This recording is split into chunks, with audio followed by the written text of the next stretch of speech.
27 जून 1976 में एक प्लेन मिस्र से फ्रांस जा रहा था जिसमें ज्यादातर इजरायली यात्री थे। अचानक कुछ लोग अपनी सीट से उठे और विमान को हाईजैक कर लिया।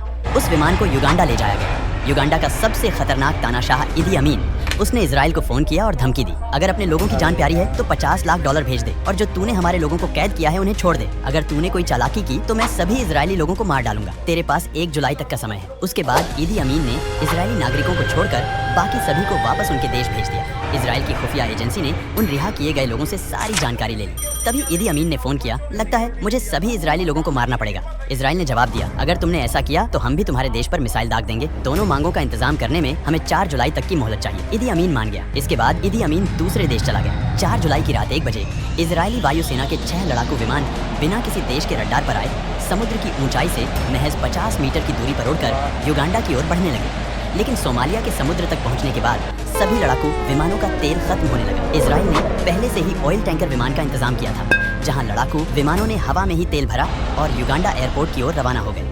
जैसे ही पहला विमान एयरपोर्ट पर उतरा, उसमें से काले रंग की मर्सिडीज निकली। युगांडा के सैनिकों को लगा कि यह इदी अमीन का काफिला है, लेकिन इदी अमीन ने 2 दिन पहले सफेद रंग की मर्सिडीज खरीदी थी, इसलिए कुछ सैनिकों को शक हुआ और वे चेक करने के लिए मर्सिडीज की ओर बढ़ने लगे। इसी बीच एक और विमान लैंड हो गया। जैसे ही सैनिक मर्सिडीज के पास पहुंचे, अचानक उस मर्सिडीज में से इजरायली सैनिक निकले और उन्होंने सभी युगांडा के सैनिकों को गोलियों से भून दिया। एयरपोर्ट के टावर पर तैनात सैनिकों ने रनवे की लाइटें बंद कर दी, लेकिन इजरायली सैनिकों के पास हाई पावर की टॉर्च थी।